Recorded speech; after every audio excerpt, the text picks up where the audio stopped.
પારડી એકલિંગી મહાદેવજીનું મંદિર આકર્ષણનું કેન્દ્ર બન્યું। મહાદેવને રુદ્રાક્ષ તથા પોતાના જ 12 જ્યોતિર્લિંગ તથા 108 પાર્થિવ શિવલિંગથી કરાયો શણગાર। પારડી દમણી ઝાપા સ્થિત ઐતિહાસિક તળાવને કિનારે આવેલ એકલિંગી મહાદેવ મંદિર પારડી તથા આજુબાજુના ગામોના ભક્તજનો માટે ભક્તિ અને આસ્થાનું પ્રતીક હોય દૂર દૂરથી અહીં લોકો દર્શને આવતા હોય છે। શ્રાવણ મહિનો એટલે મહાદેવની પૂજા અર્ચના કરી એમને રીઝવવાનો મહિનો। નાના બાળકોથી લઈ વૃદ્ધો પણ શ્રાવણ મહિનામાં ફક્ત સોમવારનો ઉપવાસ કરી ભોળેનાથને પામવાનો માર્ગ સરળ કરે છે। આ સાથે એવી માન્યતા પણ છે કે શ્રાવણમાં જો ભગવાન શિવના 12 જ્યોતિર્લિંગોના દર્શન કરવામાં આવે તો જન્મ જન્મના કષ્ટો દૂર થઈ જાય છે। ત્યારે શ્રાવણ મહિનાના છેલ્લા સોમવારની સાથે સોમવતી અમાસ પણ હોય આ સોમવારનું ખૂબ જ મહત્ત્વ વધી જતું હોય છે। ત્યારે પારડીના એકલિંગી મહાદેવ મંદિરમાં આ પવિત્ર દિવસે પૂજારી ચેતનભાઈ તથા ભક્તિબેનની સાથે નિકિતાબેન, સુમિત્રા દાદી, જીતેન્દ્રભાઈ, હેમંતભાઈ જેવા ભક્તો દ્વારા એકલિંગી મહાદેવજીને રુદ્રાક્ષ, સાબુદાણા તથા મૈસૂરની દાળ અને મહાદેવના જ 12 જેટલા જ્યોતિર્લિંગો અને 108 પાર્થિવ શિવલિંગનો તથા 108 દીવડાઓથી આકર્ષક રીતે શણગાર કરવામાં આવ્યો હતો, જેના દર્શનાર્થે પારડીના ભક્તો ઉમટી પડ્યા હતા અને એક જ મંદિરમાં 12 જ્યોતિર્લિંગ, 108 પાર્થિવ શિવલિંગના દર્શન કરી ધન્યતા અનુભવી હતી।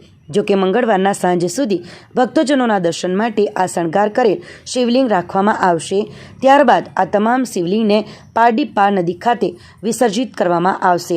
મંદિરના પૂજારી ચેતનભાઈ અને ભક્તિબેન જણાવ્યું હતું કે દરેક સોમવારે અહીં ભગવાન શિવને અલગ અલગ રીતે શણગાર કરવામાં આવે છે, જેથી ભક્તજનો શિવજીના દર્શન કરી ધન્યતા અનુભવે છે।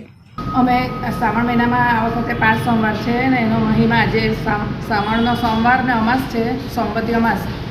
અમે 5 સોમવારનો શણગાર કરતા છે। પહેલાં 3 સોમવારે ફૂલનો શણગાર કર્યો, છેલ્લા ચોથા સોમવારે કઠોરનો શણગાર કરેલો અનાજનો, અને આજે અમે પાર્થિવ શિવલિંગનો શણગાર કર્યો છે।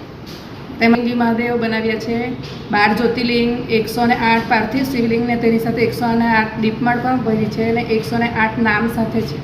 અમારે એકલિંગી મહાદેવનું મંદિર તળાવની પાર પર આવેલું છે ને તે ભક્તજનો આજે અમાસના લીધે ઘણા બધા સવારથી ચાલુ રહ્યા અને સાંજે આરતીના સમયે ઘણા બધા આવશે।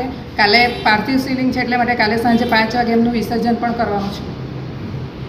એમાં જીતુભાઈ, હેમંતભાઈ, ચકુબેન, ચેતનભાઈ, ભક્તિબેન એમ 15 દિવસથી મહેનત કરતા હતા અને આજે એનું પૂર્ણ થયું છે।